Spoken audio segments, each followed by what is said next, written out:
Good evening and Om Shanti. A greeting of peace to all my sisters and my brothers. There are various subjects that people have always had reflections on, and they've come up with various answers, and then more people join the conversation, and the conversation develops and grows.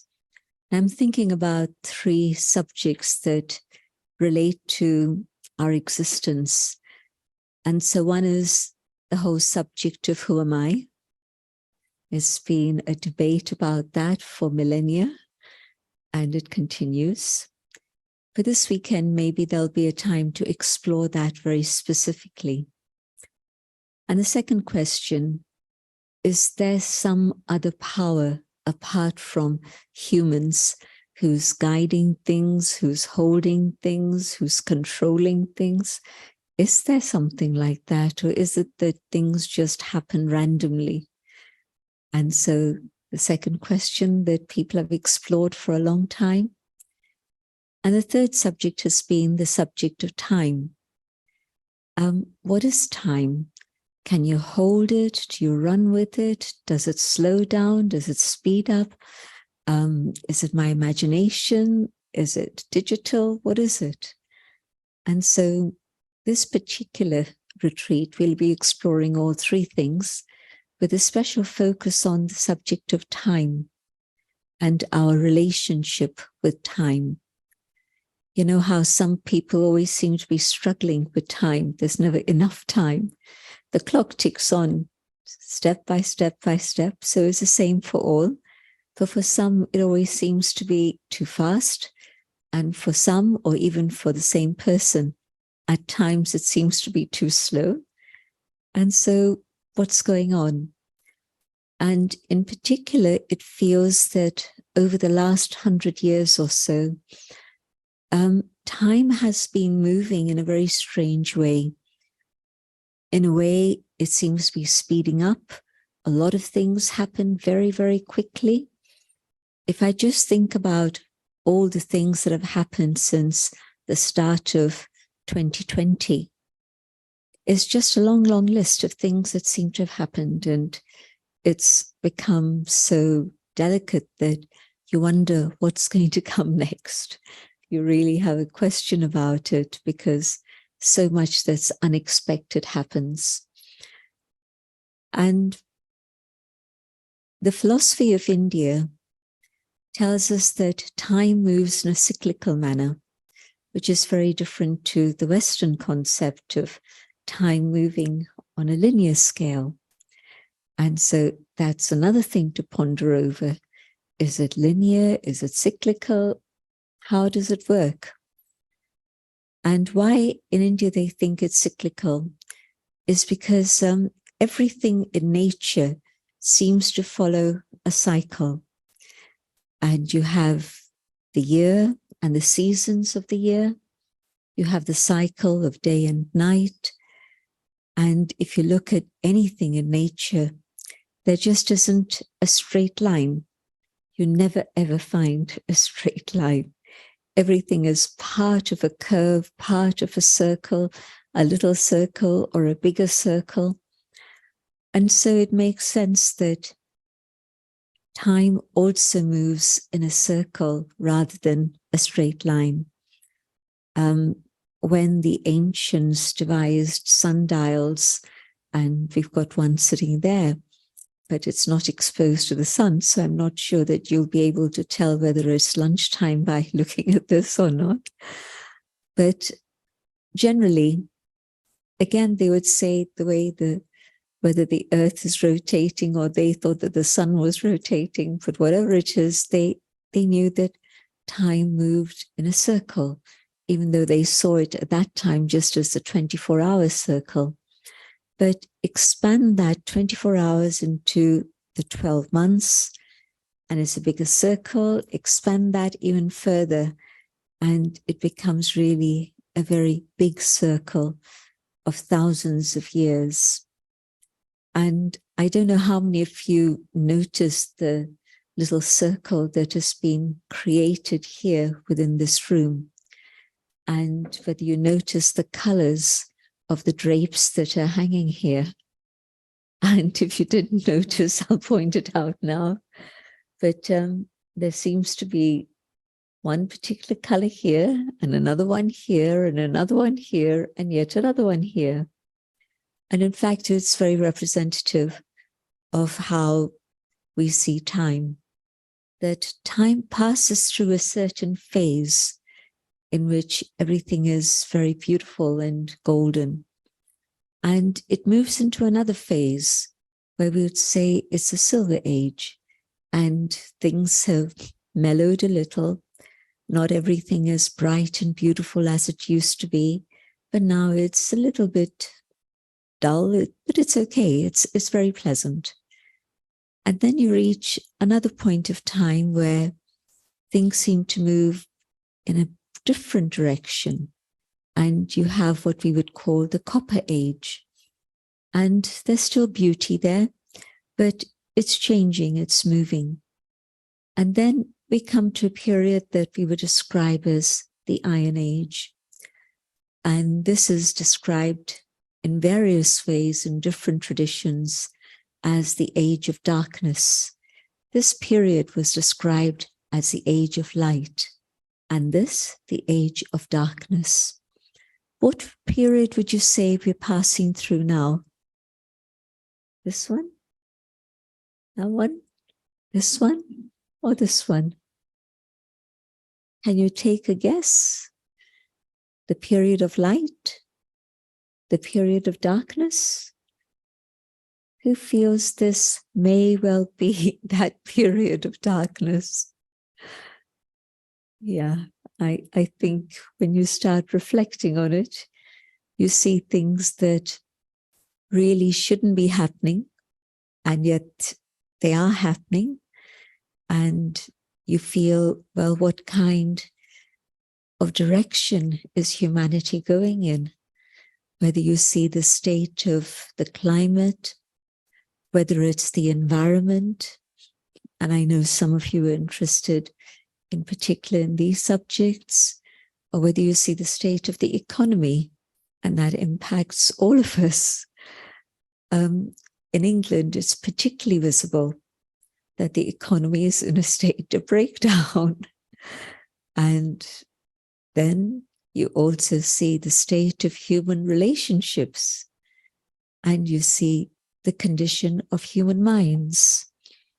And it does feel very strongly that we're in this period of darkness in which we are searching for the light, but also many, many people feel that in the last little while, maybe in the last 50 years or so, there has been a difference in people's thinking.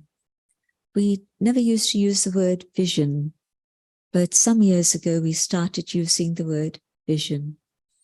We somehow had lost touch with values, and now we hear a lot of people talking about coming back to the moral compass, coming back to values again. So there does seem to be a little bit of light entering the darkness at the present time, which is good. And I think that people who are gathered here, who have taken time to come to a place they didn't know very much about. Google doesn't tell you everything. It tells you a little bit, but maybe lots of other things that you didn't know and you see here. And maybe you're wondering, well, what am I doing here? And maybe some of you knew you were coming for a spiritual retreat. And I hope that that applies to most of you actually, because things are going to be shared from a spiritual perspective. Because if I look at the human being, I see the physical, but what's making the physical operate is the spirit within. And that's the topic that Sister Gayatri will be taking up with you tomorrow. And 4 o'clock is optional. 7 o'clock is definitely something you should come to. it's a good start to the day to have Tai Chi or yoga or some sort of experimental exercise for the body. But 7:20, I would request that definitely, please make sure you are here. Because for me, when I first heard about this subject of this inner being, the spirit, the soul, it was literally mind-blowing. It was explaining to me things that I'd always had questions about, but it went a step further than that.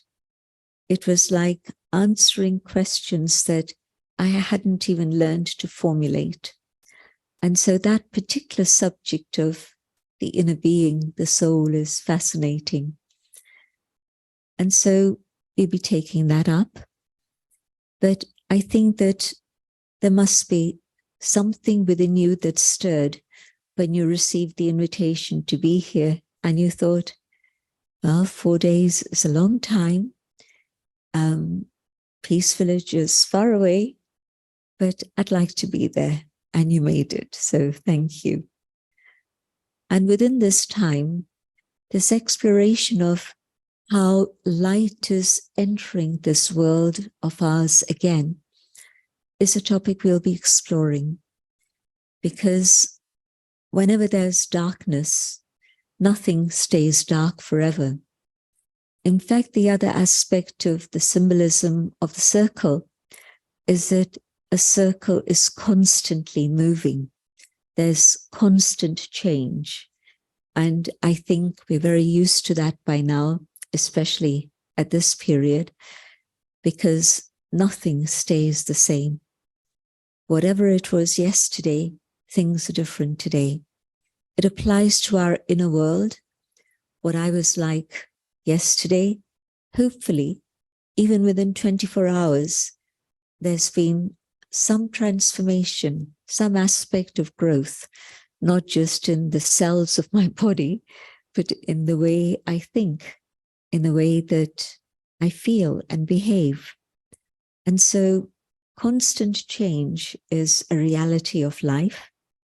You know, we have real flowers here, not plastic ones or silk ones, and you'll find that over the next few days, they change.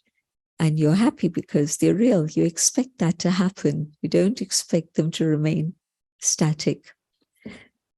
And so in this period of change from dark to light, and I believe that that's the natural progression that we're going through, that the darkness isn't going to stay forever, but the darkness is going to move towards the light. And I think all of us individually go through that experience of how we move from things that were confusing or things that were unsettling for us, and we find a way to come to a point of stability within, to make sense of what's going on around me so that I'm not confused. If I stay confused, it's going to make life very difficult. And so I have to find a way to deal with that.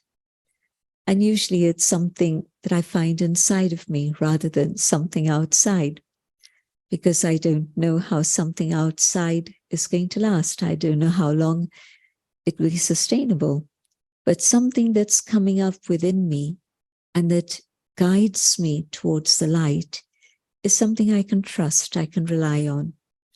And so definitely, I believe that it's that sense of something within that can bring light into my life that's brought you all here.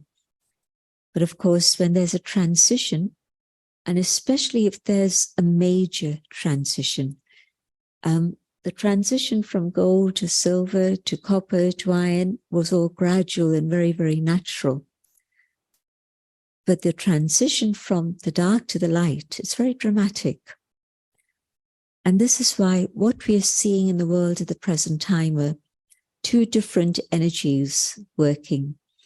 One is the energy that's pulling us down, negativity, the darkness, but yet there's also an energy that seems to be lifting us up. And I think many of us are aware of that energy too. Some of you are activists, and some of you are meditators. And whichever direction it is that your inclination goes, definitely there's something that's helping you move forward.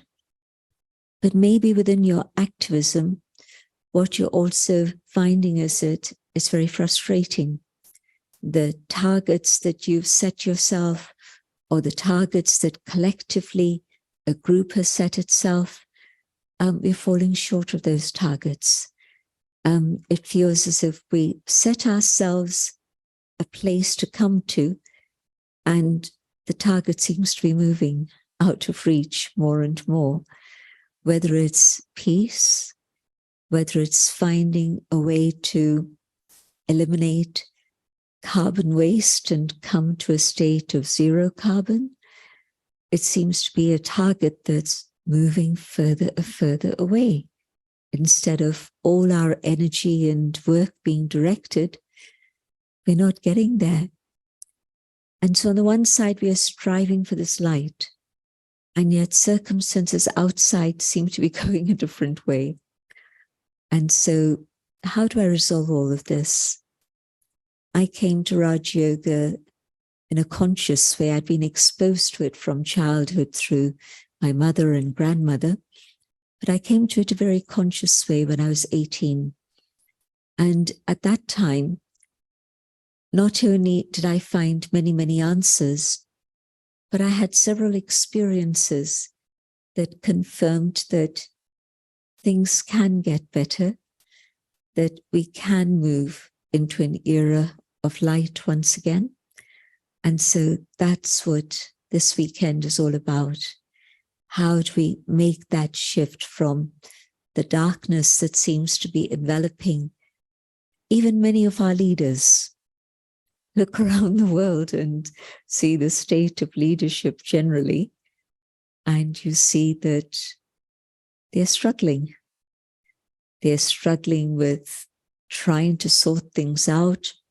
They're struggling with their own hopes and aspirations, and they're struggling in Parliament with opposing forces. And so when there are good things, then it seems that it takes a lot of energy to make things happen. And when it's negative things, it seems that they snowball and they just gather force all along, which is one of the hallmarks of the dark age that we're going through. When it's the force of negativity, then just like gravity pulls you down automatically. So negativity is there surrounding us, pulling us down continually. But when we want to move out of that darkness into the light, it doesn't happen automatically.